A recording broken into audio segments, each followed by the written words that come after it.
Voltamos com o Espaço Parlamentar aqui na TV Câmara Jacareí, a TV pública da cidade. O convidado de hoje é o vereador Arildo Batista, do PT.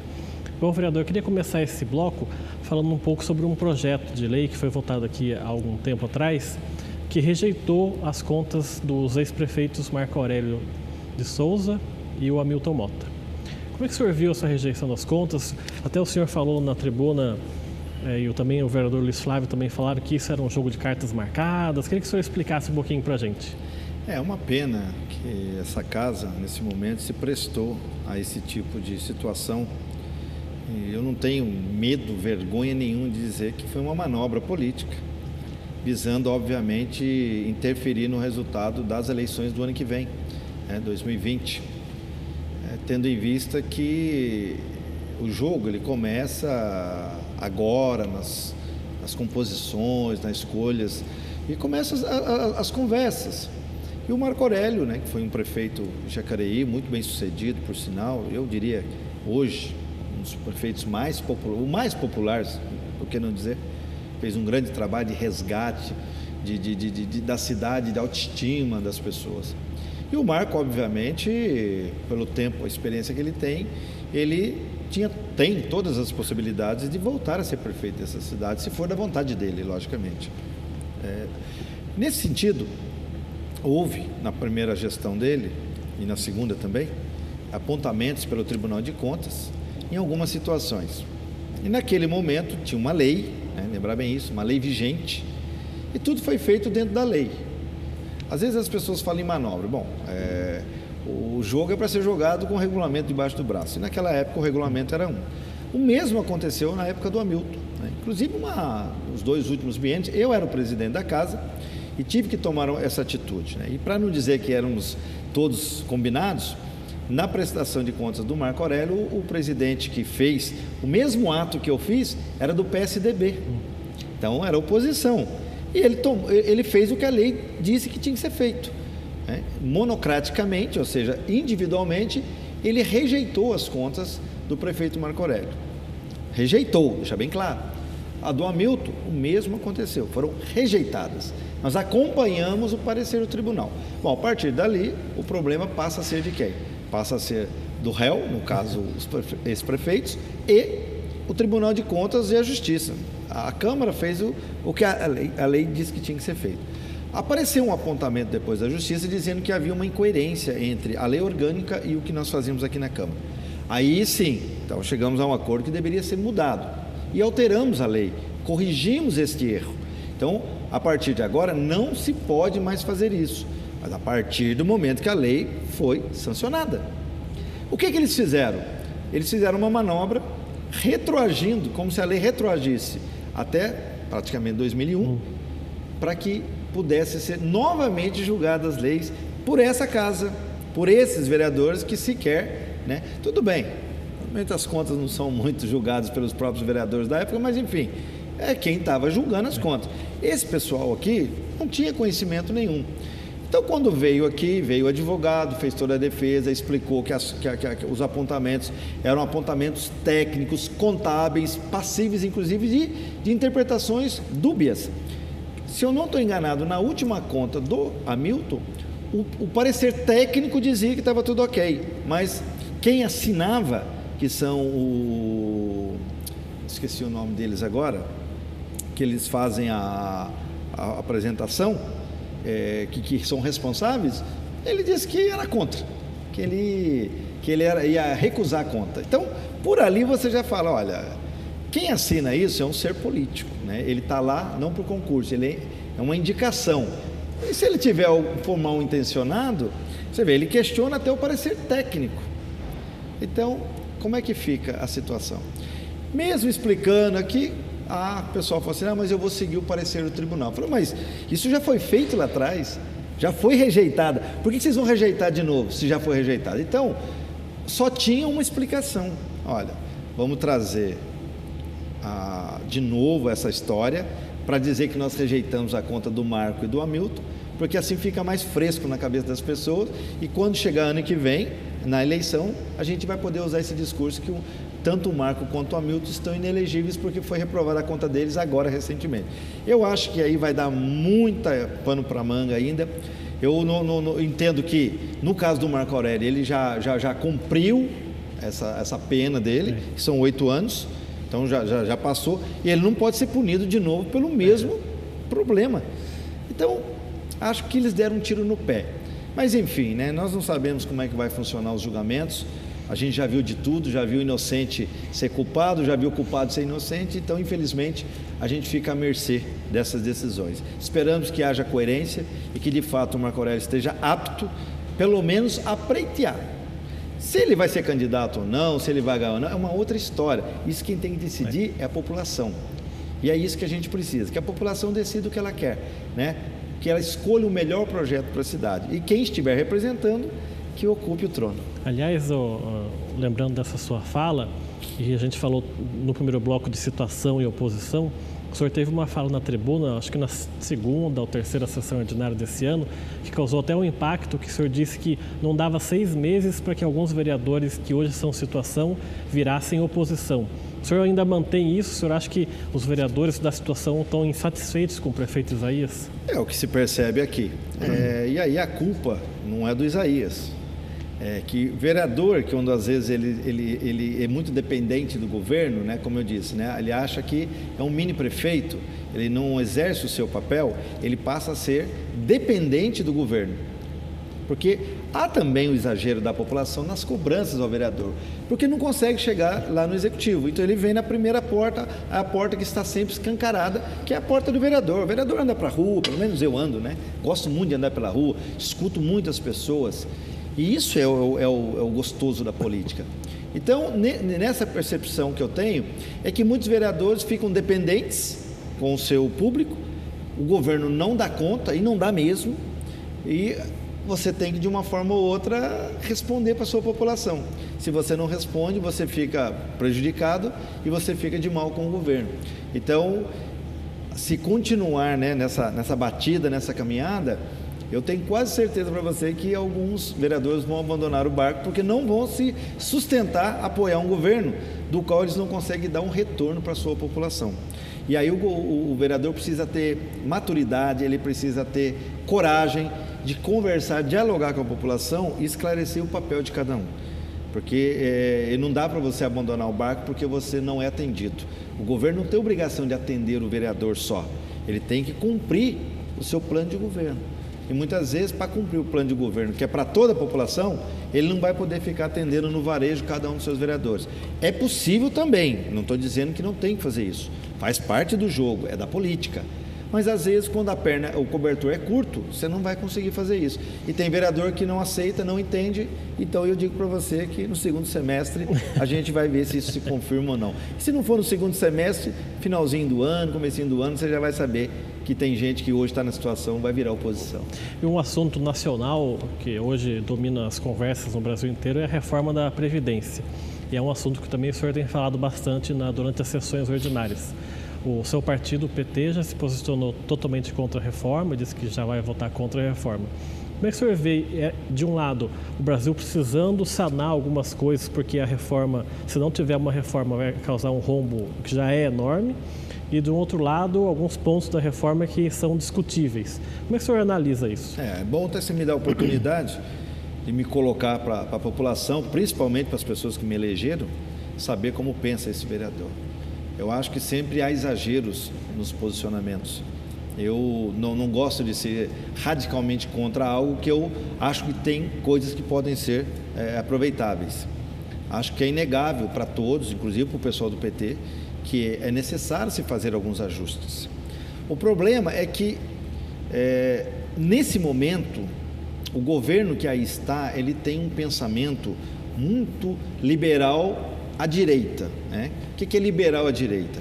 É o partido que quer abrir, né, tudo que nós temos no nosso país, mas olhando sempre para aqueles que têm mais, né? Por que tem direita e esquerda? A direita, ela vê uma sociedade que não deve depender do Estado. A esquerda já acha que o Estado tem que interferir para haver equilíbrio. Eu defendo essa ideia também. O Brasil é um país muito desigual. Se não houver essa intervenção do Estado, daqui a um dia nós vamos ter somente super ricos e miseráveis. É isso que a gente não quer, tem que ter um equilíbrio. Então, essas propostas que vêm, elas têm mais de um sentido. Não é somente ajustar as contas fiscais para poder melhorar os investimentos no Brasil.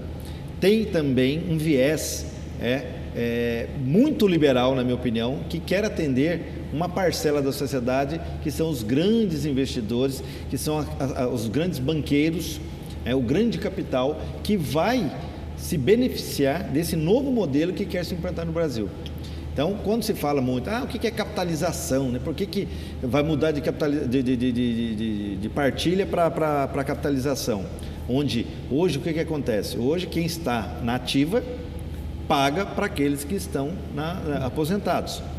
O sistema de capitalização é você pegar os seus próprios recursos, né? O trabalhador, aplicar, e aí quando você aplica nos bancos. Então, quem vai gerir esses recursos vai ser o banqueiro, aquele que já ganha dinheiro sem fazer nada praticamente, né? Porque o banqueiro, infelizmente, ele vive da desgraça dos outros, porque basta ver a taxa de juros que é cobrada hoje quando você vai fazer um empréstimo e o que ele paga para você quando você aplica um dinheiro. Por aí você vê a grande diferença. O que vai acontecer? A pergunta eu estou dando um detalhe, eu não vou nem entrar aqui porque nós não temos tempo para isso. Mas quem é que vai sustentar aqueles que já estão aposentados se você pegar a partir de agora todos os novos e entrar no sistema de capitalização? Vai ter que ser o Estado. Então, de toda forma, eu vou continuar usando do Estado. Então, eu não alteraria isso.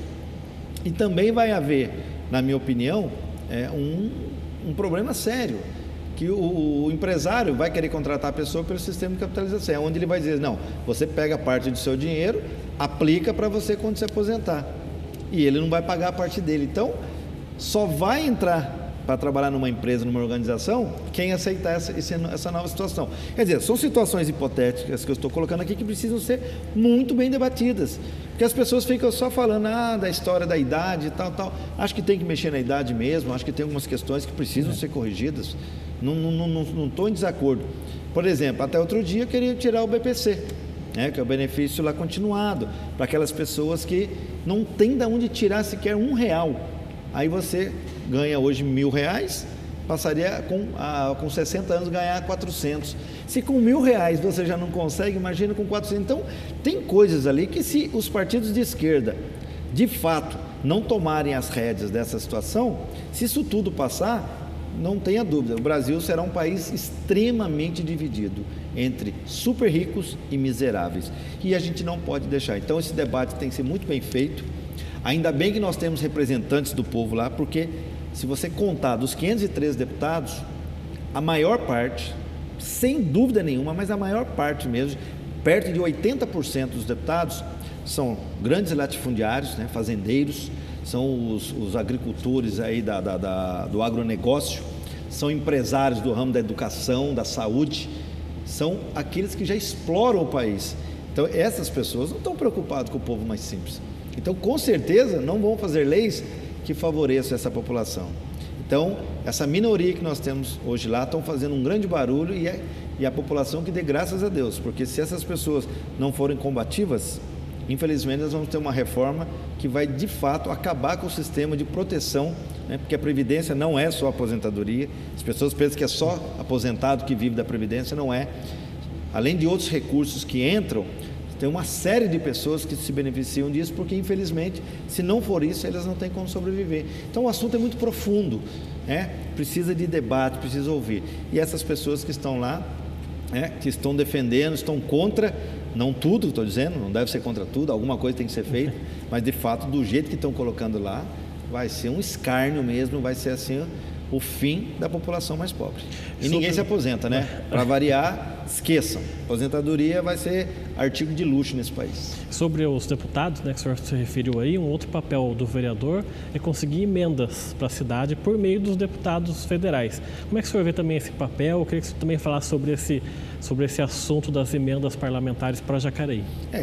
Os deputados, eles têm uma participação interessante, porque existe na lei federal, a estadual, agora até na nossa, que são as emendas impositivas.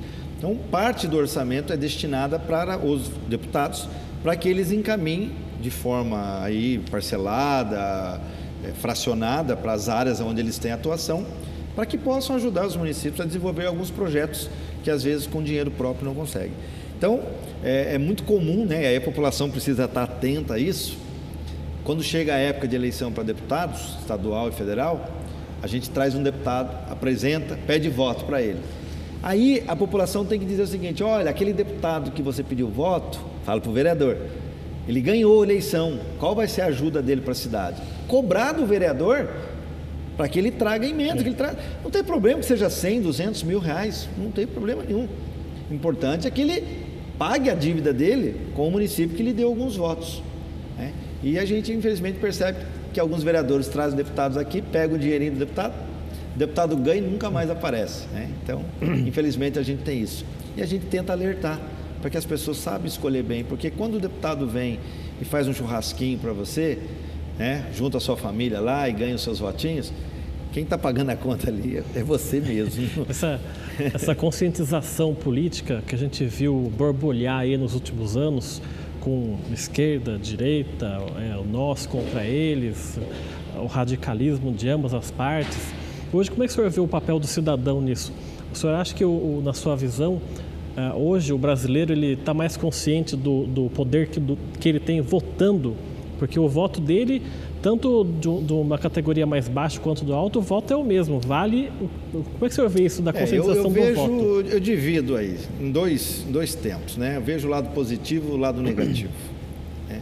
Acho que assim, deixar bem claro, acho que a classe política, se é que a gente pode chamar de classe política, tem culpa, parcela grande de culpa, pela falta de inspiração, pela falta de confiança que ela deixa de transmitir, né, pelos erros, pelos absurdos que a gente observa de alguns atores políticos, que é degradante quando você lê o jornal, quando você assiste o jornal, que deputado, que vereador, senador desviou dinheiro.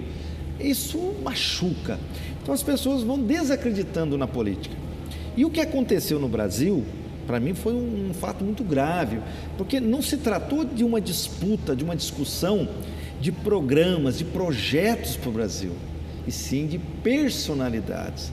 Não se votaram num plano para o país. Ninguém se preocupou, por exemplo, o que o atual presidente tinha na cabeça para fazer para o Brasil.